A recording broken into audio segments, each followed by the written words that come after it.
மத்தேயு எழுதிய நற்செய்தியின்படி இரவு உணவிலே நடந்த நிகழ்வுகள் இன்றைக்கு வாசிக்க கேட்டோம்.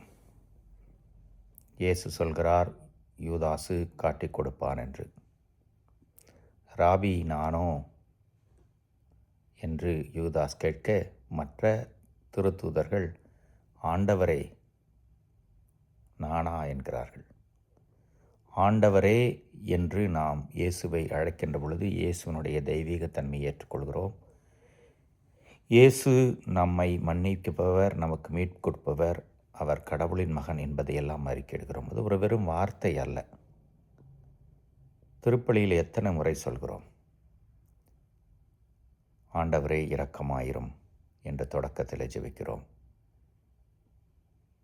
ஆண்டவரே என்று விழித்து இயேசுவை அழைக்கிற பொழுது அவர் மீட்பர் என்பதை உணர்ந்து அவரது இரக்கத்தையும் மன்னிப்பையும் கேட்கிறோம் என்பதை மறக்க வேண்டாம்.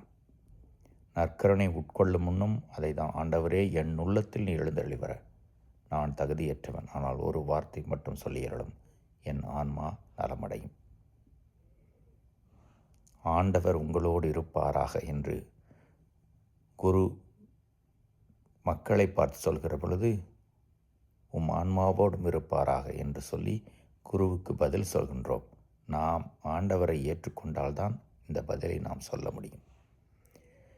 முதல் திருப்பலியில் நடந்த அந்த நிகழ்வுகள், திருத்தூதர்களெல்லாம் ஆண்டவரே என்று இயேசுவை அறிக்கையிட்டதை மீண்டும் மீண்டும் நினைந்து கொண்டு ஒவ்வொரு திருப்பலியும் நாம் அதை செய்வோம். இந்த புனித வாரத்திலே இன்னும் இயேசுவுக்கு நெருக்கமாக இருக்க முயற்சி செய்வோம். திருப்பலிக்கு செல்வோம், சிறிது அதிக நேரம் ஜெபிப்போம்.